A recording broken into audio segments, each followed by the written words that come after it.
దివ్యాత్మ స్వరూపులారా, సాయి బంధువులారా, నా కథాశ్రవణములో మునిగితే నీకు జ్ఞానరత్నాలు లభిస్తాయి అన్నారు బాబావారు. సముద్రములో ఎన్నో రత్నాలు లభించినట్లు ఒక సిద్ధ గురువు యొక్క జీవితములో ఎన్నో నిగూఢమైనటువంటి తత్వరహస్యాలు, సాధనా రహస్యాలు, సృష్టి రహస్యాలు ఎన్నో ఆవిష్కరింపబడి ఉంటాయి. ఎప్పుడైతే సిద్ధ గురువు తన యొక్క మహిమను, లీలను ప్రదర్శిస్తాడో ఆ జ్ఞానరత్నాలు భక్తులకు లభిస్తాయి. ఈరోజు మీరు ఒక పరమ భక్తుడి గురించి వినబోతూ ఉన్నారు. ఎవరైతే ఈ పరమ భక్తుడి యొక్క జీవితాన్ని శ్రవణము చేస్తారో, గురు సన్నిధిలోన శిష్యుడు ఏ విధంగా ఉండాలి, ఎలాంటి బుద్ధిని కలిగి ఉండాలి, ఏ విధమైనటువంటి బుద్ధిని కలిగి ఉండకూడదు, గురు సన్నిధిలో బుద్ధి యొక్క పాత్రత ఏమిటి, ఎన్ని సేవలు చేస్తున్నా, ఎన్ని ఆరాధనలు చేస్తున్నా, ఎన్ని భజనలు చేస్తున్నా, ఎంతగా చింతిస్తున్నా, ఎంతగా సాధన చేస్తున్నా గురువు స్పందించలేకపోవడానికి కారణమేమిటి, శిష్యులు చేసేటువంటి దోషాలేమిటి అనే విషయాలు నిగూఢమైనటువంటివి.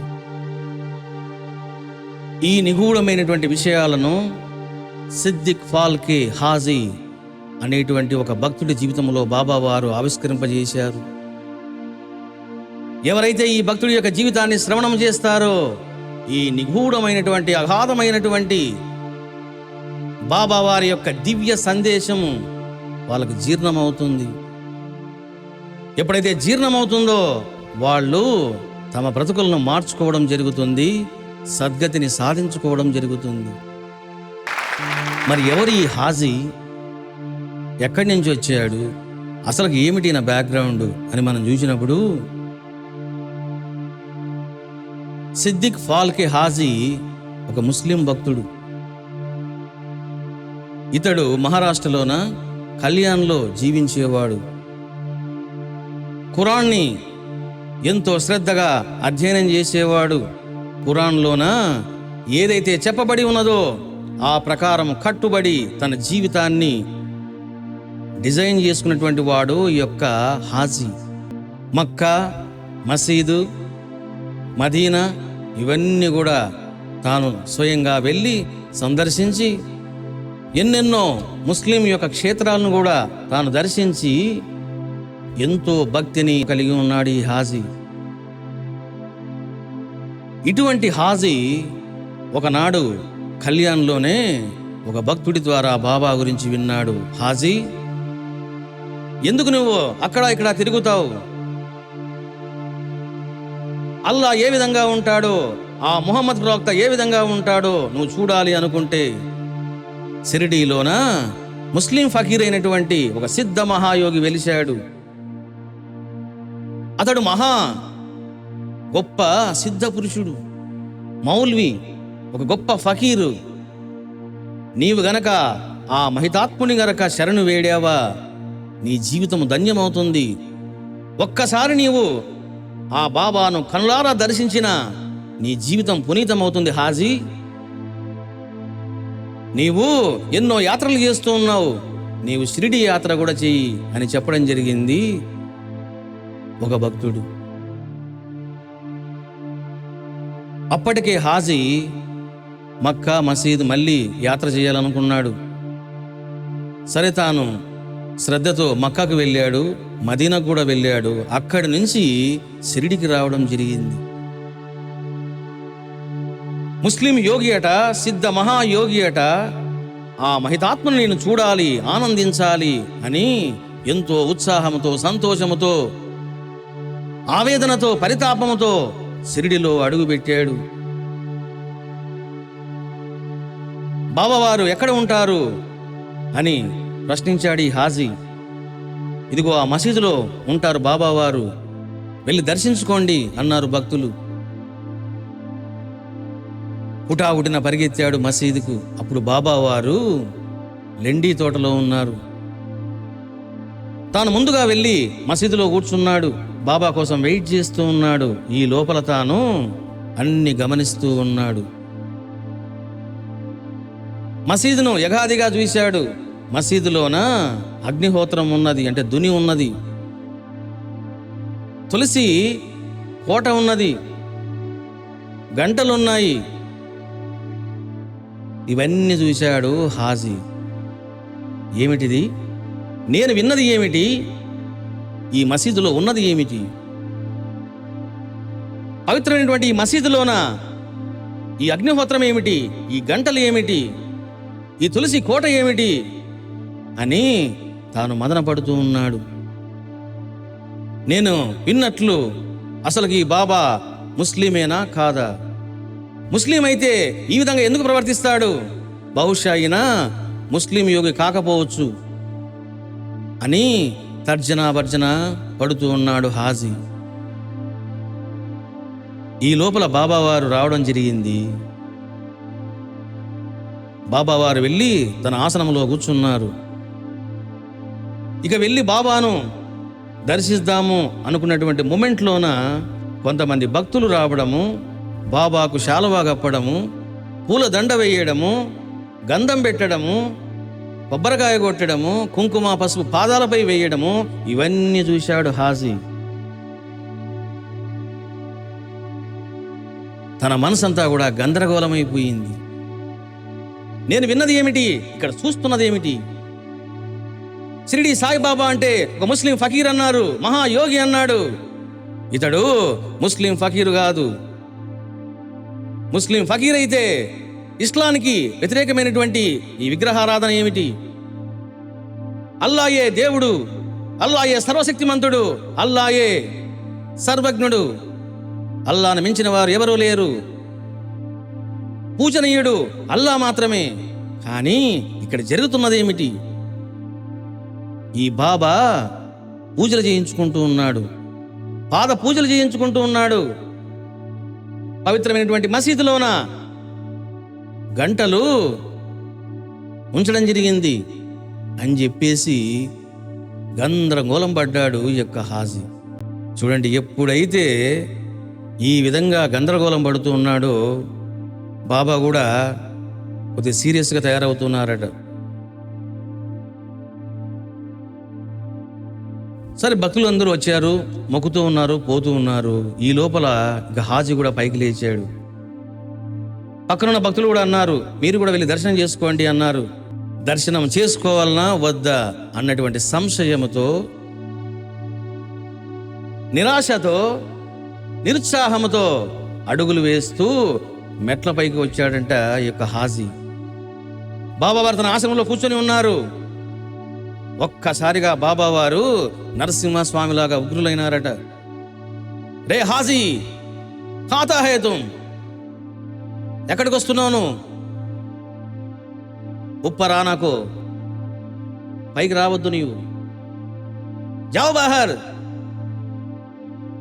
అని బాబావారు కసిరి వేశారట. ఒక్కసారి గనక బాబా గనక కసిరి వేశాడా, కోపడ్డా, వాడు అక్కడ ఆగిపోవాల్సింది ఎవడైనా సరే. ఎప్పుడైతే బాబా ఆ విధంగా అన్నారో పక్కనున్న భక్తులు అన్నారు, హాజీ తు జానాకు, బాబా తుమ్కు మారతా, తు ఠైర్ ఆసే అన్నారు. సరే, హాజీ వెళ్లకుండా ఉండిపోయాడు. ఎప్పుడైతే బాబా బయటికి వెళ్ళిపో అన్నారో ఇక మసీదులో కూడా ఉండకుండా తాను బయటికి వచ్చాడు హాజీ. అక్కడ ఎంతో మంది భక్తులు ఉన్నారు. అబ్దుల్ బాబా, అబ్దుల్ జాన్, ఎంతోమంది ప్రముఖ భక్తులు ఉన్నారు. వాళ్ళని కలుసుకున్నాడు ఈ హాజీ. అప్పుడు కొంతమంది భక్తులు చెప్పడం జరిగింది, షిరిడి సాయిబాబా అంటే ఏమనుకుంటున్నావు నువ్వు? బాబాను మనము ప్రశ్నించేవారమా? సిద్ధ గురువులో లోపాలు ఉంటాయా? నీవు ఎందుకు ఆ విధంగా చింతన చేస్తూ ఉన్నావు? నీ భావం సరిగా లేదు. బాబా ముస్లిమా హిందువా అన్న విషయాన్ని పక్కన పెట్టు. నేను చెప్తూ ఉన్నాను, షిరిడి సాయి బాబా సాక్షాత్తు మహాయోగి. ఈ మహారాష్ట్రలోనే అటువంటి మహాత్ముడు లేడు. అని చెప్పి ఒక్కొక్కరు మహిమ చెప్పడం జరిగింది. అద్దిరిపడ్డాడు హాజీ. అప్పుడు చాలామంది భక్తులు కూడా, హిందూ భక్తులు కూడా ఇతనికి చెప్పడం జరిగింది, హాజీ, ఒక మహితాత్ముడి యొక్క జీవితంలో మనం చూడవలసింది శక్తినే గాని, సిద్ధత్వమే గాని, దైవత్వమునే గాని, గుణగణాలనే గాని, మనము వారి యొక్క వేషభాషలను, మతాన్ని, కులాన్ని, ఇవన్నీ కూడా మనం చూడకూడదు, తప్పు అది. కాబట్టి నీవు మనసు మార్చుకో, బుద్ధిని సరి చేసుకో అన్నారు కొంతమంది హిందువులు కూడా. సరే, హాజీ అనుకున్నాడు, నాకెందుకు వచ్చింది, నేను ముస్లిం ఫకీరు అనుకొని వచ్చాను. సరే, ఇక్కడికి వచ్చాను. నాకు తెలిసింది ఏమిటి అని అంటే, అతడు సామాన్యుడు కాదు, సిద్ధ మహాయోగీశ్వరుడు. కాబట్టి అతని దర్శనం ఒకసారి చేసుకొని, అతని పాదాలకు ఒకసారి నమస్కారం చేసుకొని వెళ్ళిపోతాను అని భావించాడు హాజీ.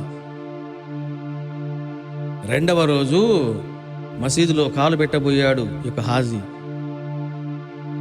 చూడండి, బాబావారు తన ఆశ్రమంలో కూర్చున్నారట.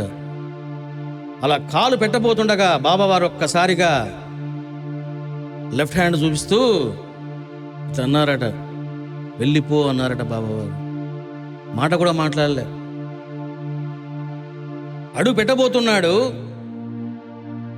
నువ్వు రావద్దు, వెళ్ళిపో అన్నారు. ఆ విధంగా ఎన్ని రోజులు హాజీని బాబావారు శిక్షించాడో తెలుసునా? 9 నెలలు హాజీని మళ్ళీ మసీదులో కాలు పెట్టకుండా చేశాడు బాబావారు. భక్తులంతా ఆశ్చర్యపోయినారు, ఏమిటిది, 9 నెలలు ఇంతగా బాధపడుతున్నాడు ఈ హాజీ వృద్ధుడు, ఎందుకు బాబా ఇంత కఠినంగా ప్రవర్తిస్తూ ఉన్నాడు అని చెప్పేసి అందరూ భావించారు. ఇక తాను ఏమి చేయలేక చావడిలో ఉండేవాడు యొక్క హాజీ. అంటే బాబా ఎప్పుడైనా చావడికి వస్తే తాను బయటకు వెళ్ళిపోయేవాడు, ఇక్కడ కనిపించేవాడు కాదు. ఎందుకంటే బాబా చాలా కఠినంగా తిట్టేవాడు, కొట్టేవాడు కూడా. ఆ విధంగా 9 నెలలు చావడిలో నిరీక్షించాడు యొక్క హాజీ, బాబా దర్శనం కోసము, బాబా పిలుపు కోసము, బాబా యొక్క ఆశీస్సుల కోసం. కానీ బాబా పిలవలేదు. మరి ఏం జరుగుతుంది ఇక్కడ? మరి ఎందుకు బాబా వారు ఇంత కఠినంగా ప్రవర్తిస్తూ ఉన్నారు అంటే, ఎప్పుడు కూడా మనం ఆధ్యాత్మికంగా ఎదగడము లేదు, గురువుతో మనకు సన్నిహిత సంబంధము లేదు, గురువుకు మనం దూరమైనాము, గురువును మనం సరిగా ప్రేమించడం లేదు, గురువును మనం సరిగా ధ్యానించడం లేదు, గురువు మనతో సరిగా మాట్లాడడం లేదు, గురువు నాతో చనువుగా లేడు అని ఎవరైతే భావిస్తారో, first they have to check their minds personally. వాళ్ళ మనసులను వాళ్ళు స్కాన్ చేసుకోవాలి. దోషం అనేది గురువులో ఎప్పుడు కూడా ఉండదు, అది శిష్యుడిలోనే ఉంటుంది అనే విషయము శిష్యుడు సరి చేసుకోవాలి. అప్పుడు రియలైజ్ అయినాడు ఈ యొక్క హాజీ, నేను ఏదో పాపం చేశాను అని తాను స్వయంగా ఇలా అంటూ ఉన్నాడు. నన్ను మసీదులోనికి వెళ్ళనివ్వకుండా ఏ కర్మలు నన్ను అడ్డుకుంటున్నాయి? చూడండి, హాజీ అంటున్నాడు, నేను మక్కాకు వెళ్ళాను, మదీనాకు వెళ్ళాను, ఆ మహితాత్ముడు ఉండేటువంటి సన్నిధిలో నేను అడుగు పెట్టలేకపోతూ ఉన్నాను. ఆ మసీదులో నేను అడుగు పెట్టలేకపోవడానికి ఏ పాపకర్మలు నన్ను అడ్డుకుంటూ ఉన్నాయి? నేను ఎలాంటి పాపకర్మలు చేశాను? ఈ బాబా నన్ను ఎప్పుడు కరుణిస్తాడు, ఎప్పుడు అనుగ్రహిస్తాడు, ఎప్పుడు తన దర్శనాన్ని ప్రసాదిస్తాడు, ఎప్పుడు నాతో మాట్లాడుతాడు అని కుమిలిపోతూ ఉన్నాడు హాజీ. మరి 9 నెలల సమయము ఎందుకు బాబా ఇంత కఠినంగా శోధిస్తున్నారు అని అంటే, చూడండి, ఆధ్యాత్మిక జీవితంలో ఉన్న చాలా మంది, నేను కూడా అనుభవంతో హిమాలయాస్ నుంచి కన్యాకుమారి దాకా తిరిగి నేను కూడా ఎన్నో ఆశ్రమాలు, పీఠాలు, మఠాలు, స్వాములు, గురువులు, సన్యాసులు, ఫకీరులు, అవధూతలు, మౌల్వీలు, సూఫీలు ఎందరినో చూసి నాకు కూడా అర్థమైంది ఏంటంటే, చాలామంది గురువుల యొక్క శిష్యులు ఏం చేస్తూ ఉంటారంటే, రెండు రకాలుగా వెళ్తూ ఉంటారు. ఇక్కడ గురువులు అనేకంగా ఉండవచ్చు, మార్గాలు అనేకంగా ఉండవచ్చు, సాంప్రదాయాలు అనేకంగా ఉండవచ్చు, మతాలు విభిన్నంగా ఉండవచ్చు. కానీ శిష్యులు మాత్రము రెండు రకాలుగా ప్రయాణం చేస్తూ ఉంటారు. There are only 2 ways, 2 channels, 2 tracks. ఒక ఛానల్ ఏమిటి అని అంటే మేధస్సును పెంచుకోవడం, అంటే బుద్ధిని ఎక్కువగా, శాస్త్ర జ్ఞానాన్ని పెంచుకోవడం, వివేకాన్ని పెంచుకోవడం. ఇక రెండవది ప్రేమను పెంచుకోవడం. కాబట్టి శిష్యులు ఈ 2 ట్రాక్స్లో వెళ్తూ ఉంటారు. ఒకటి మేధస్సును పెంచుకునేవారు ఒకరు, 2 ప్రేమను పెంచుకునేవారు ఒకరు. మరి ఏది ఉత్తమము అని అంటే ఇదిగో ప్రేమను పెంచుకునే వాళ్ళ ట్రాకే ఉత్తమము. ఎందుకు అని అంటే ఎప్పుడైతే వీడు మేధస్సును పెంచుకుంటాడో ఏం జరుగుతుందంటే ఇగో అహంకారం జరుగుతుంది. ఏమని? నేను జ్ఞానిని, నేను చాలా శాస్త్రాలు చదివాను, అసలు నాకు తెలియని విషయమే లేదు, ఏముంది ఇంక వినడానికి? ఏ శాస్త్రంలో ఏముందో నేను చెబుతాను అన్నటువంటి అహంకారం కలుగుతుంది. అంతేకాదు నాతో వాదన చేస్తావా అన్నటువంటి ఇదిగో గర్వం కూడా కలుగుతుంది వాడికి. అంటే మేధస్సును పెంచుకోవడం వల్ల ఏం జరుగుతుందంటే నెంబర్ 1 అహంకారం పెరుగుతుంది, నెంబర్ 2 గురువులో లేని దోషాలు చెబుతాడు, నెంబర్ 3 గురువుకే పాఠాలు చెబుతాడు, నెంబర్ 4 గురువులో లేని లోపాలను చూస్తాడు. ఇదిగో ఇవన్నీ చూస్తూ ఉన్నాడు ఇప్పుడు హాజీ. ఎందుకు తెలిసినా? ఎందుకు హాజీ ఆ విధంగా భావించాడు అని అంటే తనకున్న జ్ఞానం వేరు, తనకున్న మేధస్సు వేరు. ఇక్కడ నేను సాయిని చూడాలి అనుకుంటున్నాడు. చూడాలి అనుకునే వాడికి ఏమున్నది అన్నప్పుడు ప్రేమ ఉందా అంటే ప్రేమ లేదు. మరి ఏమున్నది? మేధస్సు ఉన్నది, జ్ఞానం ఉన్నది. ఏమిటా జ్ఞానము? ఖురాన్లోన ఈ విధంగా చెప్పబడి ఉన్నది, ఇస్లాం అంటే ఇదే అని తాను అనుకుంటూ ఉన్నాడు. ఎందుకు బాబాను అసలు నిందించాడు, విమర్శించాడు, వ్యాఖ్యానం చేశాడు, కామెంట్ చేశాడు? కారణం ఏమిటి అని అంటే ఇదిగో చాలా మంది చేసే మిస్టేక్ ఇదే. ఒక శాస్త్రాన్ని పట్టుకోవడము, దాన్ని పట్టుకుని వేలాడడం, ఒక గ్రంథాన్ని పట్టుకోవడము, ఇంక ఇదే ప్రామాణికము అని పట్టుకోవడం, ఇంక ఇదే సర్వస్వం, ఇదే సర్వం. వీళ్ళనే బావిలోని కప్పలు అని అంటారు. వీళ్ళ జ్ఞానము అపరిమితం కాదు, పరిమితమైనటువంటిది, సంకుచితమైనటువంటిది. సరే, ఎప్పుడైతే ఈ విధంగా జరిగిందో 9 నెలల కాలం గడిచిపోయింది. హాజీ యొక్క పరిస్థితిని చూశారు, జాలిపడ్డారు. హాజీ, బాబావారు ఇంత కఠినంగా ప్రవర్తిస్తున్నారు అని అంటే మాకు చాలా ఆశ్చర్యంగా ఉంది. ఎందుకంటే బాబా యొక్క కోపం అనేది కొన్ని గంటలు మాత్రమే ఉంటుంది, లేదా కొన్ని రోజులు మాత్రమే ఉంటుంది. నీ విషయంలో మాత్రము చాలా ఘోరం జరిగింది. 9 నెలలు బాబావారు నిన్ను శోధించారు, నిన్ను శిక్షించారు. ఇంకా ఎంతకాలం శిక్షిస్తాడో కూడా తెలియదు అని హాజీతో అన్నారు భక్తుడు. అప్పుడు ఒక భక్తుడు సలహా ఇచ్చాడు, హాజీ, నేను నీకు ఒక ఉపాయం చెప్తాను. బాబాకు శ్యామ అంటే చాలా ప్రేమ. బాబా ఎంత కోపంగా ఉన్నా శ్యామ గనక ఏదైనా చెప్పాడా, శ్యామ మాటలు బాబా వింటాడు. అది బాబా యొక్క వీక్నెస్. వాళ్ళ బంధం అలాంటిది, వాళ్ళ ప్రేమ అలాంటిది. కాబట్టి నేను చెప్తున్నాను, నువ్వు శ్యామను పట్టుకో, శ్యామ ద్వారా నువ్వు వెళ్ళు, శ్యామ ద్వారా అడిగించు, తప్పకుండా బాబా యొక్క కృప నీకు కలుగుతుంది అని ఒక చిట్కా చెప్పాడు ఒక భక్తుడు. వెంటనే హాజీ శ్యామ దగ్గరికి వెళ్ళాడు.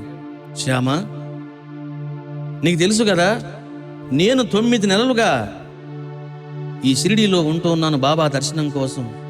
ఎంతటి దౌర్భాగ్యుడు నేను, ఎంతటి పాపం చేశానో ఆ మహితాత్ముడి యొక్క పాదాలను నేను స్పృశించలేకపోతూ ఉన్నాను. వారి యొక్క అద్భుతమైనటువంటి దివ్య హస్తాన్ని నోచుకోలేకపోతూ ఉన్నది. ఇక నేను వృద్ధుడిని, ఇక్కడ ఎన్నెన్నో బాధలు పడుతూ ఉన్నాను, సౌకర్యంలో లేక. చూస్తే నేను చనిపోయేలాగా ఉన్నాను ఇక్కడనే ఈ దిగులుతో. కాబట్టి శ్యామ, ఒక్కసారి నీవు బాబాతో మాట్లాడు, ఒకే ఒకసారి నాకు దర్శనం ఇమ్మని చెప్పండి. ఆయన పాదాలను దర్శించి ఆయన పాదాలపై నా శిరస్సును ఉంచి ఇక నేను సంతోషంగా వెళ్ళిపోతాను అని అన్నాడు ఈ యొక్క హాజీ. శ్యామ అన్నాడు, హాజీ, ఇది అంత సులభమైన పని కాదు, అయినా నేను ప్రయత్నం చేస్తాను, నువ్వు చింత పెట్టుకోమాక, నేను బాబాను ఏ విధంగా సరే ఒప్పిస్తాను అని చెప్పేసి శ్యామ భరోసా ఇచ్చాడు ఈ యొక్క హాజీకి. అప్పుడు శ్యామ బాబా దగ్గరికి వెళ్ళాడు, చూశాడు, బాబా ప్రశాంతంగా ఉన్నాడు, నవ్వుతూ ఉన్నాడు. ఇక బాబా మంచి మూడ్లో ఉన్నాడు అనుకున్నాడు శ్యామ. ఎందుకంటే చూడండి, గురువుతో ఏదైనా చెప్పేటప్పుడు కూడా ఒక తెలివి ఉండాలి. దాన్ని ఏమంటారంటే సందర్భానుసారము అంటారు. ఒక విషయాన్ని ఒక గురువుకు చెప్పాలి అన్నప్పుడు సందర్భం చూసుకోవాలా, ఏ మూడ్లో ఉన్నాడు. ఇప్పుడు నేను చెబితే వింటాడా, నాలుగు బాత్తాడా, అనుగ్రహం ఇస్తాడా, ఆగ్రహం ఇస్తాడా అనేది చూసుకోవాలా. ఇక్కడ శ్యామ చూడండి చాలా తెలివిగా ప్రవర్తిస్తూ ఉన్నాడు. ఎప్పుడైతే బాబావారు ప్రశాంతంగా చిరునవ్వుతో ఆనందంగా ఉన్నారో వెంటనే కదిలించాడు శ్యామ. బాబా, ఎందుకు బాబా నీవు హాజీ విషయంలో ఈ విధంగా ప్రవర్తిస్తూ ఉన్నావు? ఆ హాజీ ఏమిటి ఆయన చేసిన పాపం? శిక్షించవచ్చు, మళ్ళీ ఇంతకాలమా? అతడికి అన్నం లేక సౌకర్యములు లేక ఎన్నెన్నో కష్టాలు పడుతూ ఉన్నాడు బాబా. నీ దర్శనం కోసము, నీ బ్లెస్సింగ్స్ కోసము అతను పరితపిస్తూ ఉన్నాడు, ప్రేమతో ఉన్నాడు. బాబా, మీరు ఎందుకు ఈ విధంగా ప్రవర్తిస్తున్నారు? అతని విషయంలో ఇంత కఠిన వైఖరి ఏమిటో నాకు అర్థం కావడం లేదు అన్నాడు శ్యామ. చూడండి, బ్యూటిఫుల్ సన్నివేశం ఇది. ఎందుకంటే బాబాను చాలా మంది అడుగుతూ ఉంటారు, బాబా ఇన్ని సంవత్సరాల నుంచి నేను సేవ చేస్తూ ఉన్నా, నీ దర్శనమే లేదే. పులిహార పెట్టి పెట్టి పెట్టి పెట్టి అలసిపోయినాను, పారాయణలు చేసి చేసి చేసి విసిగిపోయినాను. ఎందుకు బాబా నా విషయంలో ఈ విధంగా ప్రవర్తిస్తూ ఉన్నావు? ఎందుకు నాకు దర్శనం ఇవ్వవు? ఎందుకు నా సమస్యను వినవు? ఎందుకు నా సమస్యను సాల్వ్ చేయవు అని చాలా మంది అడుగుతూ ఉంటారు. ఇప్పుడు శ్యామ అంటున్నాడు, నువ్వు ఎందుకు ఈ విధంగా ప్రవర్తిస్తున్నావు బాబా అని అన్నప్పుడు బాబా చెబుతూ ఉన్నారు, నిగూఢమైనటువంటి బోధన ఇప్పుడు చేయబోతూ ఉన్నాడు. అప్పుడు బాబా గంభీరంగా ఇలా అన్నారట, శ్యామ, నీ మాటల్లో ఇంకా చిన్నతనం పోలేదు. నా సన్నిధిలో ఉన్నావు, నేనేమిటో బాగా తెలుసుకున్నావు. నేను ఎవరి పట్ల కూడా అన్యాయంగా అధర్మంగా ప్రవర్తించిన విషయం కూడా నీకు తెలుసును. నేను సిద్ధ మహాయోగిని అనే విషయం కూడా నీకు తెలుసును. కానీ నీవు నన్ను ప్రశ్న వేస్తూ ఉన్నావు, వాయి అని. నీ మాటల్లో ఇంకా చిన్నతనం పోలేదు. చూసారా, చిన్నతనము పెద్దతనము ఏమిటిది? చిన్నతనము అంటే బుద్ధి లేనివాడు అని అర్థం. చూడండి, ఏదైనా చిన్న తప్పులు చేసినప్పుడు వాడు చిన్నవాళ్ళు లేవయా అంటుంటారు. అంటే ఏమిటి? వాడికి ఇంకా బుద్ధి లేదు అని అర్థం. అంటే వాడికి ఇంకా బుద్ధి వికాసం లేదు. నువ్వు అంతగా నోరు పాడేసుకుంటావు ఏమిటి? వాడు చిన్నపిల్లవాడు అని అంటూ ఉంటారు. ఇక్కడ కూడా బాబా అంటున్నాడు, నీ మాటల్లో ఇంకా చిన్నతనం పోలేదు శ్యామ. ఇలాంటి విషయాలలో నీవు ఇంకా పసివాడవే. చూడండి, నేను ఎందుకు ప్రవర్తిస్తూ ఉన్నానో, ఆ హాజీ చేసిన తప్పు ఏమిటో, దోషం ఏమిటో, లోపం ఏమిటో నీకు తెలియదు, నాకు తెలుసు. That's why I'm giving the punish to the Haji. హాజీకి నేను పనిష్మెంట్ ఇస్తున్నాను. ఆ విషయం నీకు అర్థం కావడం లేదు. అతనిపై అల్లా అనుగ్రహము లేకపోతే నేనేమి చేయగలను?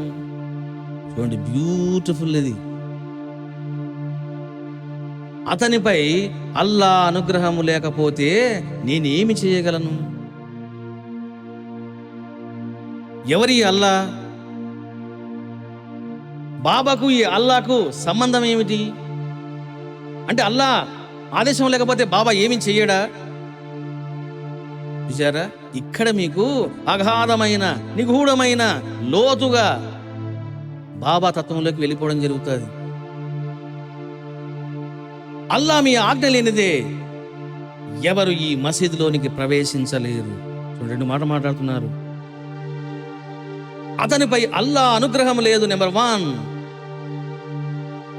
అల్లా ఆజ్ఞ లేనిదే, అది అల్లా మీ ఆజ్ఞ లేనిదే ఎవరు ఈ మసీదులోనికి ప్రవేశించలేరు. ఆ ఫకీరు పనులు నీకు అర్థం కావు, వాటిపైన నాకు ఎలాంటి అదుపు లేదు అని బాబా వారు చెప్పడం జరిగింది. చూసారా, బ్యూటిఫుల్ బోధ ఇది. ఎందుకు బాబా నీవు హాజీని లోపలికి రానివ్వడం లేదు అన్నప్పుడు బాబా 2 సమాధానాలు చెప్తూ ఉన్నాడు. నెంబర్ 1, ఆ హాజీ పైన అల్లా మీ అనుగ్రహం లేదు. నెంబర్ 1 ఇది తెలుసుకో. రెండవది, అల్లా మీ యొక్క ఆజ్ఞ లేదు, అది ఆదేశం లేదు. మరి ఈ హాజీ ఎలాంటి వాడు? మక్కాకు వెళ్ళాడు, మదీనాకు వెళ్ళాడు, ఖురాన్ చదివాడు, పవిత్రంగా ఉన్నాడు, సదాచారవంతుడై ఉన్నాడు. మరి అల్లా ఎందుకు ఈ విధంగా ప్రవర్తిస్తూ ఉన్నాడు? చూసారా, అగాధం ఇది. ముందు ఈ అల్లా ఎవరు అనేది ముందు నీకు అర్థం కావాలి. అసలు ఎవరు ఈ అల్లా? వేదాలు ఎవరినైతే పరబ్రహ్మము అని కీర్తించాయో, ఇస్లాం మతము ఎవరినైతే అల్లా అని బోధించిందో, జీసస్ ఎవరినైతే పరలోకపు తండ్రి అన్నాడో, బుద్ధుడు దేనైతే శూన్యము అన్నాడో, రమణ మహర్షి దేనైతే ఎరుక అన్నాడో, వేమన దేనైతే ఆది పరాశక్తి అన్నాడో, ఆ శివుడే అల్లా అనే విషయం బాగా తెలుసుకోవాలి. అందుకే బాబా అంటున్నారు,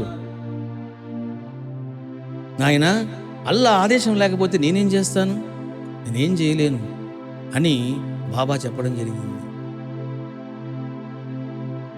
ఎప్పుడైతే ఇంకా శ్యామ ఇలా మాట్లాడాడో, సరే బాబా ఇంకా మనసు మార్చుకున్నాడు.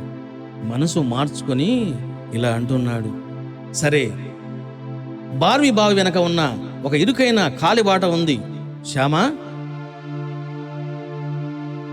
బార్వి బావి వెనుక వైపు ఒక ఇరుకైన కాలిబాట ఉంది, ఆ దారిన అతను రావడానికి సిద్ధమేనా అని అతడిని స్పష్టంగా అడిగి తెలుసుకొని రాపో అన్నాడు. ఇక్కడ చూడండి, మార్మిక భాషలో మాట్లాడుతూ ఉన్నాడు. సిద్ధయోగి అంటే సిద్ధయోగి బావ. ఇంకా ఎందుకంటే ఆ మాట గాని, తీరు గాని, చేష్టలు గాని, ప్రవర్తన గాని మానవ మేధస్సుకు దొరకడు. డైరెక్ట్గా సమాధానం చెప్పవచ్చు, సమాధానం చెప్పకుండా చూడండి ఇలా మాట్లాడుతూ ఉన్నాడు. సరే బార్వి బావి వెనుక, ఈ బావి ఎక్కడుంది? లెండి తోటలో ఉంది. దీన్ని బార్వి బావి అని అంటారు. వెనుక వైపు ఒక ఇరుకైన కాలిబాట ఉంది, ఆ దారిన అతను రావడానికి సిద్ధమేనా? వస్తాడేమో చెప్పు ఆ కాలిబాటలో, వెళ్ళి కనుక్కోనరా. మరి స్పష్టంగా చూడండి, స్పష్టంగా అడిగి తెలుసుకోనరా అని అన్నాడు. ఈ శ్యామ అనుకున్నాడు, ఈ బాబా పిచ్చోడు, నేను ఓడి చెప్తే ఇతను ఓడి చెప్తున్నాడు ఏంటి? బావి దగ్గర కాలిబాట ఉందా? ఆ కాలిబాటలో ఏం చేస్తారు ఇల్లు అని చెప్పేసి ఈ శ్యామ తలపట్టుకున్నాడు. సరే నాకెందుకు వచ్చిందని చెప్పేసి ఆ హాజీ దగ్గరికి వెళ్ళాడు. అప్పుడు చూడండి, హాజీ ఇలా అంటూ ఉన్నాడు, ఎంత కష్టమైన దారైనా సరే నేను తిన్నగా వస్తాను, నాకు బాబా దర్శనం అయితే చాలు, అతని చరణాల వద్ద కాసేపు కూర్చుంటే చాలు, నేను పారిపోతా అన్నాడు. చూడండి, ఇప్పుడు ఇదిగో దారిలోకి వచ్చాడు. ఎంత కష్టమైన దారైనా సరే నేను తిన్నగా వస్తాను. అసలు ఈ దారి ఏమిటి, ఈ నడవడం ఏమిటి, కాలి బాట ఏమిటి అని అంటే ఇదంతా కూడా మార్మిక భాష. చూడండి, బైబిల్లోన జీసస్ ఒక మాట చెప్తాడు, సత్య జీవితానికి మార్గము చాలా ఇరుకైనటువంటిది, దానిలో ప్రయాణించే వారు చాలా స్వల్పంగా ఉంటారు. ఆ మార్గంలో నన్ను అన్వేషించండి అంటాడు జీసస్. చూడండి, ఇరుకైన దారి అది. చూడండి, ఇప్పుడు టీవీ ఛానల్స్ ఉన్నాయి, మొత్తం సుమారుగా 70 ఛానల్స్ ఉంటాయి మనకి. ఇప్పుడు పండగ. ఎందుకంటే ఎన్నెన్నో సీరియల్స్, ఎన్నెన్నో సినిమాలు, ఎన్నెన్నో తలకాయ నొప్పులు, ఎన్నెన్నో రాజకీయాలు, ఎన్నెన్నో లైవ్ షోలు, ఎన్నెన్నో ఉన్నాయి కదా. 70 ఛానల్స్లోన భక్తిని చెప్పేటువంటి ఛానల్స్ ఎన్ని ఉన్నాయి? ఒక 3 ఉన్నాయి. ఇప్పుడు చూసారా? ఎందుకు తెలిసిన? ఆ దారి ఇరుకైనటువంటిది. 68 ఛానల్స్ ఉన్నాయి, పరిగెత్తండి, నీకు ఏం కావాలో చూసుకో.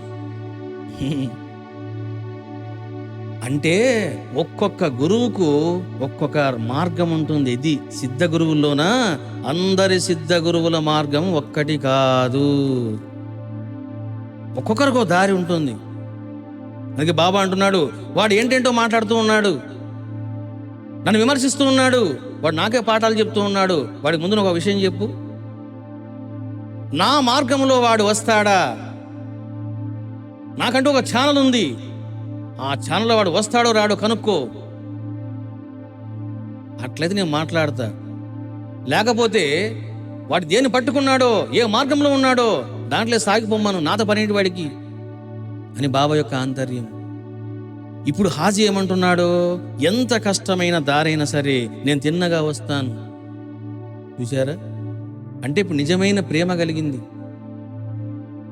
చూడండి, ఒక అమ్మాయి అబ్బాయి ప్రేమించుకున్నప్పుడు, గోపి ఎంత కష్టమైనా సరే గోపి నేను వస్తాను అంటారు. ఎందుకు? అది ఆ ప్రేమ అటువంటిది.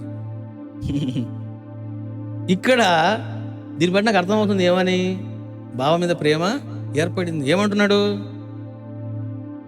ఎంత కష్టమైన దారైనా సరే నేను తిన్నగా వస్తాను. అది తిన్నగా. ఎందుకు తిన్నగా అంటున్నాడు? ఇక్కడ దిక్కులు చూడను, మళ్ళీ ఖురాన్ చూడను. క్యా బోలా ఖురాన్ మే ఆమె నై దేకింగి. చూసారా? తిన్నగా వస్తానంటే తెలిసిన, I will leave my intellects, నా బుద్ధిని నేను విడిచిపెడతాను, ఇంకా నాకున్నంత జ్ఞానమంతా పక్కన పెడతాను, తిన్నగా వస్తాను. నాకు బాబా దర్శనం అయితే చాలు, అతని చరణాల వద్ద కాసేపు కూర్చుంటే చాలు అని ఈ యొక్క హాజీ అన్నాడు. ఈ మాటలు తెచ్చి ఏమన్నాడో హాజీ, ఆ మాటలన్నీ చెప్పాడు శ్యామ. ఈ మాటలన్నీ విన్నాడు బాబా.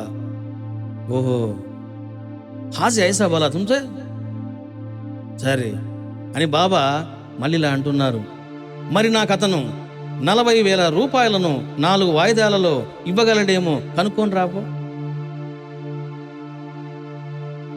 మరి అతను 40,000 రూపాయలను, చూడండి, 40,000 రూపాయలను 4 వాయిదాలలో నాకు ఇవ్వగలడేమో కనుక్కోండ్రా అని బాబా అన్నారు. మళ్ళీ మార్మిక భాష. వాస్తవంగా ఆ రోజుల్లో కాలం ఎలాంటి కాలం? అది పైసాల కాలం. అది అర్ధానా, పైసా, పావులా, అటువంటి కాలం అది. మరి 40,000 రూపాయలు అంటే ఎంత పెద్ద అమౌంట్ అది? 40,000 అంటే చాలా పెద్ద అమౌంట్ అది. 40 లక్షలు. అంత డబ్బు మళ్ళీ హాజీ దగ్గర ఉందా? లేదు. మరి ఏమిటిది అని అంటే, అతడు నన్ను నిందించి, నన్ను విమర్శించి, నా చర్యలను వ్యాఖ్యానించి తాను పాపము చేశాడు. ఆ పాప దోషం వలన అతన్ని మసీదులో అడుగు పెట్టలేకపోతూ ఉన్నాడు. ఆ పాపాన్ని తను అధిగమించాలి అని అంటే అతడు పుణ్యం చేయాలి. ఏమిటా పుణ్యము? తాను నిరంతరము అల్లా నామ జపం చేస్తూ ఉన్నాడు. ఆ జప ఫలాన్ని నాకు ఇమ్మను అని బాబా యొక్క ఆంతర్యం. ఆ జప ఫలాన్ని బాబా స్వీకరించాలి అతని నుంచి. అంటే జపాన్ని కోరాడు బాబావారు. నువ్వు వెళ్ళి మళ్ళీ కనుక్కోనరా అన్నారు బాబావారు. సరే శ్యామ వెళ్ళాడు. మళ్ళీ ఈ విషయం వెళ్ళి హాజీతో చెప్పాడు. హాజీ, నీ దర్శనమేమో కానీ నా పని అయిపోయింది ఈరోజు. బాబా మళ్ళీ ఇంకో మాట చెప్పాడు నీకు. ఏమిటి అని అంటే, నువ్వు ఏం చెప్పావో అవన్నీ కూడా చెప్పాను. ఇంకో విషయం ఏమిటంటే నువ్వు 40,000 రూపాయలు 4 వాయిదాలలో ఇవ్వాలట, మరి ఇస్తావా? అప్పుడు చూడండి, హాజీలు అన్నాడట, 40,000 కాదు 4 లక్షలైనా సరే నేను ఇవ్వడానికి సిద్ధంగా ఉన్నాను శ్యామ, ఇక నువ్వు వెళ్ళి బాబాకు చెప్పు అన్నాడు. సరే, వెంటనే శ్యామ వెళ్ళి బాబాతో చెప్పాడు, బాబా 40,000 కాదట 4 లక్షలైనా సరే ఇవ్వడానికి తాను సిద్ధంగా ఉన్నాడు బాబా అన్నాడు. అప్పుడు చూడండి, బాబా వారు మళ్ళీ కాసేపు గంభీరంగా అలా ఆకాశం వైపు చూశారట. చూసి మళ్ళీ శ్యామతో ఇలా అన్నాడట, మేము ఇవాళ మసీదులో మేకను హలాలు చేయాలనుకుంటున్నాం. దాని మాంసములో అతనికి ఏం కావాలో అడుగు. అతనికి మాంసముతో కూడిన ఎముకలు కావాలో, దాని వృషణాలు కావాలో, మరేం కావాలో ఆ ముసలాడిని అడిగి నిశ్చయంగా తెలుసుకుంటారా అన్నాడు. ఓసారి ఏమన్నాడు, బావి దగ్గర సన్నని దారి ఉందంట, వస్తావా అన్నాడు. వస్తాను అన్నాడు. 40,000 ఇస్తావా అన్నాడు. ఇస్తాను అన్నాడు. మళ్ళీ ఇప్పుడు ఏమంటున్నాడు, మేము ఇవాళ మసీదులో మేకను హలాలు చేయాలనుకుంటున్నాం. మసీదులోన మేకను నివేదన చేయాలనుకుంటున్నాం. హలాల్ అంటే బలి. దాని మాంసములో అతనికి ఏం కావాలో అడుగు. మేక మాంసంలో ఏం కావాలంటే వాడికి మాంసముతో కూడిన ఎముకలు కావాలా, నెంబర్ 1. చూడండి, ఇదంతా కూడా మార్మిక భాష. మాంసముతో కూడిన ఎముకలు కావాలా, దాని వృషణాలు కావాలా, లేక ఇంకేమైనా కావాలా అని అడిగి తెలుసుకోనరా, నిశ్చయంగా అది అన్నాడు. మరి ఇక్కడ మాంసంతో కూడినటువంటి ఎముకలు ఏమిటి, వృషణాలు ఏమిటి? 2 ఉన్నాయి ఇక్కడ. మాంసముతో కూడిన ఎముకలు అని అంటే ఇదిగో సాకార స్వరూపం. అంటే ఇప్పుడు బాబా ఉన్నాడు. బాబా ఉన్నాడు అని అంటే ఈ శరీరం ఉన్నదంటే ఏమిటి? ఇదంతా కూడా మాంసపు ముద్ద. ఈ మాంసపు ముద్ద ఉన్నది అని అంటే దీనికి ఆధారం ఏమిటి? ఎముకలు. అందుకే శ్మశానములో చనిపోయినప్పుడు ఏం జరుగుతుంది? కళేబరం కనపడుతుంది. అక్కడ కళేబరం ఉంటుంది, మాంసం మాత్రము అదృశ్యమవుతుంది. అంటే మాంసము అనేది ఇదిగో నామరూపాలతో కూడినటువంటిది, ఎముకలు అనేది ఆధారమైనటువంటిది. అదేవిధంగా ప్రకృతి, క్షేత్రజ్ఞుడు, క్షేత్రము అది. మాంసము అని అంటే క్షేత్రము, ఎముకలు అంటే క్షేత్రజ్ఞుడు. కాబట్టి నేను ఉన్నాను అని అంటే నేను ఎవరిని ఇప్పుడు అంటే నేను సాకారుడిని. బాబా ఏమిటి అన్నప్పుడు ఆయన సాకారుడు. మీకు ఇందాక చెప్పాను, సాకారుడు అంటే ఏమిటి? ఒక రూపముతో ఉండేటువంటి వాడు. అంటే బాబా అంటున్నారు, నీకు ఇప్పుడు సాకారము కావాలా, నిరాకారం కావాలా? మాంసముతో కూడిన ఎముకలు అంటే తెలుసునా, వ్యక్త స్వరూపం, సాకార స్వరూపం. వృషణాలు అన్నాడు. వృషణాలు అంటే ఏమిటిది? వీర్యోత్పత్తి. కాబట్టి ఈ సృష్టికి మూలం ఏమిటి అని అంటే వీర్యం. అది వృషణాల్లో తయారవుతుంది. కాబట్టి బాబా అంటున్నారు, నీకు మూలం కావాలా అంటున్నాడు. మూలం ఏంటి తెలిసినా, ఇదిగో నిరాకార స్వరూపం. ఎముక అనేది నిరాకార స్వరూపం తీసుకుంటాము. వృషణాలు అన్నప్పుడు ఇదిగో అది సృష్టి చేస్తుంది. అక్కడ సృష్టికి మూలమైనటువంటిది. కాబట్టి ఈ విశ్వానికి, ఈ సృష్టికి మూలం ఏదైతే ఉందో ఆ శివుడు కావాలా, మాంసంతో కూడినటువంటి ఎముకలు కావాలా, అంటే సాకారం కావాలా, తెలుసుకొని రాపో అన్నాడు. ఈ మాట ఎందుకు మాట్లాడుతున్నాడంటే, ఇప్పుడు వాడు నాతో సాంగత్యం చేయాలనుకుంటున్నాడు. నాతో సాంగత్యం అంటే ఏమిటి? నేను సాకార నిరాకార స్వరూపుణ్ణి. పురాణ ప్రకారము వాడు చదువుకున్నది దేవుడు అంటే నిరాకారుడు. నేను కేవలం నిరాకారునే కాదు, నేను సాకారుని కూడా. నాలో 2 ఉన్నాయి. వాడు చదివింది కేవలం నిరాకారం మాత్రమే. కాబట్టి వాడు అదే నిరాకారాన్ని కోరుకుంటున్నాడా, లేకపోతే సాకార నిరాకార స్వరూపాన్ని కోరుకుంటున్నాడా? తెలుసుకొని రాపో అన్నాడు. మరి ఇవన్నీ శ్యామకు అర్థం కావాలి కదా, ఆయనకేం అర్థమవుతాయి? ఏమిటో మేక అంట, హలాలంట, నేనేమో బ్రాహ్మణ్ణి అని ఈయన బాధ ఈయనది. అసలుకి ఈ ఎముకలతో కూడిన మాంసం ఏమిటి, వృషణాలు ఏమిటిరా అని శ్యామ అనుకుంటున్నాడు. సరే వెళ్ళి హాజీకి చెప్పాడు. హాజీ, ఏమిటో బాబా ఇలా అన్నారయ్యా.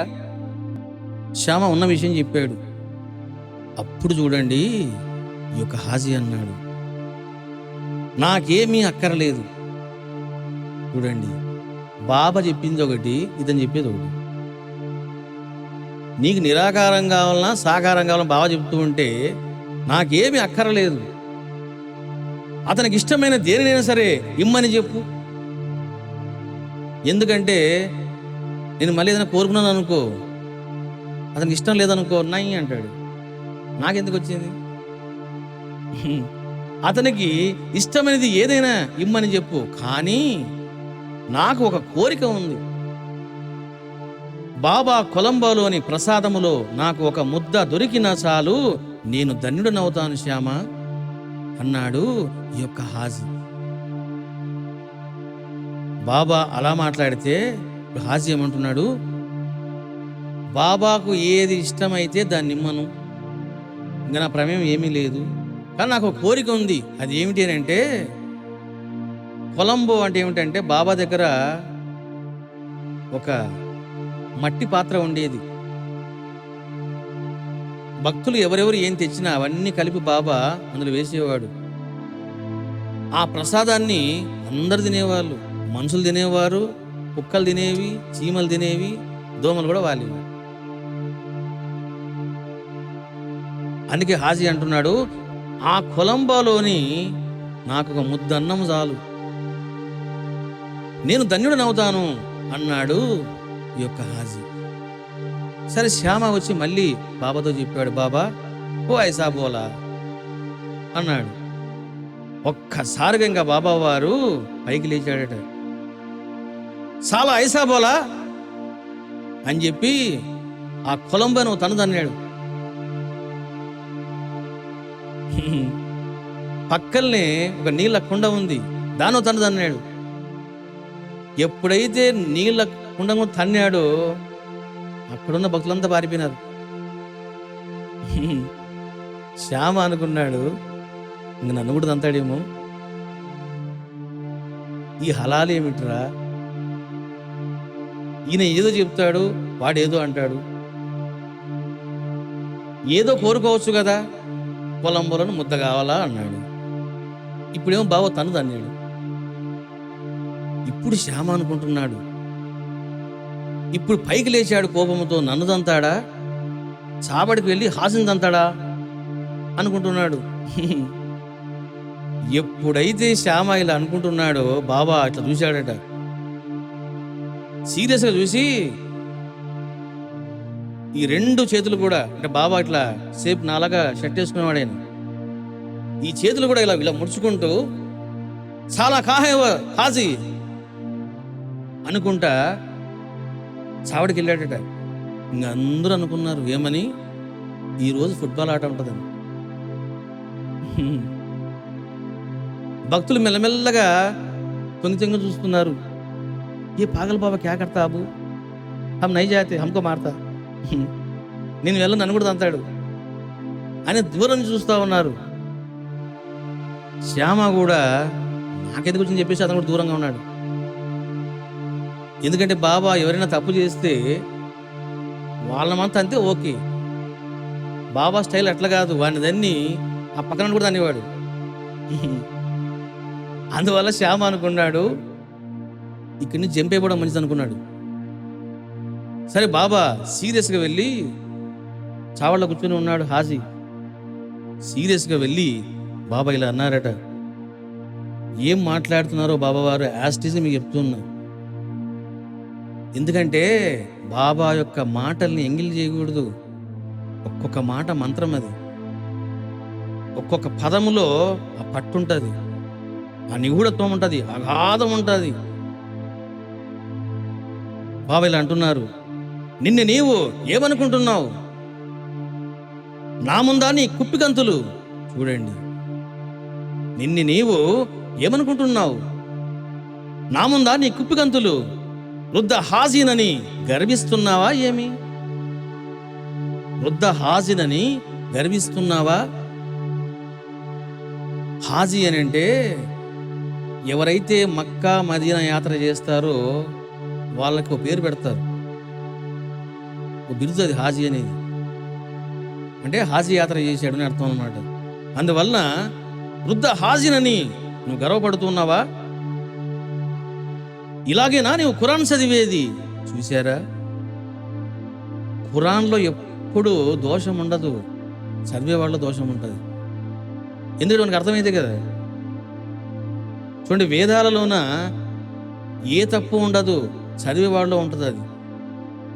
ఎందుకు ఇవన్నీ వస్తున్నాయి అంటే చూసారా, బుద్ధి భ్రమ నుంచి వస్తాయి అన్నీ కూడా. ఇలాగైనా నీవు ఖురాన్ చదివేది అంటున్నారు బాబావారు. అది ఇదేనా నీవు నేర్చుకున్నది? నేనేమిటో, నా సిద్ధత్వం ఏమిటో, నా వైభవం ఏమిటో, నా ఖ్యాతి ఏమిటో కన్లారా చూసి కూడా విని కూడా నీవు నన్ను విమర్శిస్తున్నావే, నన్ను వ్యాఖ్యానం చేస్తున్నావే, నన్ను నిందిస్తున్నావే. నీవు ఖురాన్ చదివేది ఇలాగేనా? చూశారా, ఒకడు డ్రైవ్ చేస్తున్నాడు కారు, వెళ్ళి గుద్దాడు. ఎవరు తప్పు, కారుదా డ్రైవర్దా? అప్పుడు ఏమంటాం మనం? ఏమయ్యా ఇలాగైనా డ్రైవ్ చేసేది అంటాం. దోషం అనేది ఖురాన్లో లేదు, చదివేవాడిలో ఉంది. అది మక్కా మదీనా యాత్ర చేసి వచ్చానని అహంకరిస్తున్నావా? చూసారా, నేను మీకు ఇందాక చెప్పాను, మేధస్సు పెరిగే కొద్దీ అహంకారం పెరుగుతుంది, గర్వం పెరుగుతుంది అన్నాను. మక్కా యాత్ర చేశానని, మదీనా యాత్ర చేశానని గర్వపడుతున్నావా? జాగ్రత్త, నన్ను నీవు తెలుసుకోలేకున్నావు. నేనెవరో చూసారా, బ్యూటిఫుల్ ఇది. నేనెవరో నీవు తెలుసుకోలేకపోతూ ఉన్నావు. ఎందుకు తెలిసినా, నీ బుద్ధి సరిగా లేదు, నీ బుద్ధి కలుషితంగా ఉన్నది, నీ బుద్ధి చెత్తతో నింపుకున్నావు. ఆ చెత్తను తీసేయి, నన్నుగా చూడు, దేనితో నన్ను కలపమాక. దేనికి నాకు పోలిక లేదు, దేనికి నాకు సమన్వయం లేదు, దేనికి నాకు లింక్ లేదు అని బాబావారు ఈ యొక్క హాజీకి చెప్పడం జరిగింది. ఈ విధంగా మాట్లాడాడో తన తప్పులు తెలుసుకున్నాడు ఈ యొక్క హాజీ. అంటే నేను ఖురాన్ను సరిగా అర్థం చేసుకోలేదు, నేను సరిగా గ్రహించలేదు, జీర్ణం చేసుకోలేదు అని గ్రహించాడు ఈ యొక్క హాజీ. బాబావారు కోప్పడి అక్కడి నుంచి వెళ్ళిపోయారట. వెళ్ళిపోతూ మసీదులోకి వెళ్తున్నారు బాబావారు. ఆ యొక్క గడప దగ్గరనే ఒక తోటమాలి భార్య మంచి మామిడి పండ్లు అమ్ముతుందట. వెంటనే బాబావారు, ఆమె దగ్గర సుమారుగా 2-3 బుట్టలు ఉన్నాయి, ఆ 3 బుట్టలు కూడా తీసుకున్నాడు మామిడి పండ్లు. ఎత్నా అన్నాడు, ఆమెకు డబ్బులు ఇచ్చాడు. బాబా ఒక భక్తుని పిలిచి, రేయ్, ఈ మామిడి పండ్ల బుట్టను తీసుకెళ్ళి ఆ హాజీకి ఇచ్చిరా అన్నాడు. చూశారా, చావడికి వెళ్ళి తిట్టాడు, నిందించాడు. ఎవరిని? హాజీని. అంటే ఏం చేశాడు? హాజీ యొక్క పాప ప్రక్షాళన చేశాడు తిట్ల ద్వారా. అంటే అతను ఉన్నటువంటి అజ్ఞానాన్ని, గర్వాన్ని, అహంకారాన్ని, సంకుచిత బుద్ధిని తీసి పాడేశాడు తిట్లతో. అంటే ఏమని చెప్పాడు? నువ్వు సరిగా అర్థం చేసుకోలేదు, నువ్వు సరిగా ఉండడం లేదు, నన్ను సరిగా నువ్వు అర్థం చేసుకో, నేనెవరో బాగా అర్థం చేసుకో అని చెప్పడం జరిగింది. ఇక హాజీ కంగారు పడుతూ ఉన్నాడు, ఈ క్యా హోతా హై అని చెప్పేసి. నీ ఎందుకు వచ్చింది, పారిపోదాం అని అనుకున్నటువంటి టైంలోన బాబా ఏం చేశారంటే ఆ మామిడి పండ్ల బుట్టలను హాజీకి పంపించాడట. ఆ బుట్టలను తీసుకొని ఒక భక్తుడు వెళ్ళాడు. మళ్ళీ చూడండి, బాబావారు ఆ భక్తుడు వెనకాల వెళ్ళాడట హాజీ దగ్గరికి. వెళ్ళి జోబులో చేయి పెట్టాడట. డబ్బులు తీశాడు. ఎంతున్నాయి? 55 రూపాయలు ఉన్నాయి. 55 రూపీస్ ఉన్నాయి. 55 రూపాయలు హాజీకి ఇచ్చి, నిన్ను అనుగ్రహించాను, ఇక నువ్వు మసీదుకు రా అని చెప్పడం జరిగింది బాబావారు. అమ్మయ్య, ఓ పని అయిపోయిందని చెప్పనుకుంటున్నారు. అందరూ ఆశ్చర్యపోయినారు. అప్పుడు శ్యామ అన్నాడు, హాజీ, నువ్వు చాలా అదృష్టవంతుడు అయ్యా. ఎక్కడైనా శిష్యులు గురువుకు పనులు ఇస్తారు, డబ్బులు ఇస్తారు. ఈ బాబా ఓ పాగల బాబా, నీకు పండ్లు ఇచ్చాడు, డబ్బులు కూడా ఇచ్చాడు. అదేంటో నాకు అర్థం కాలే.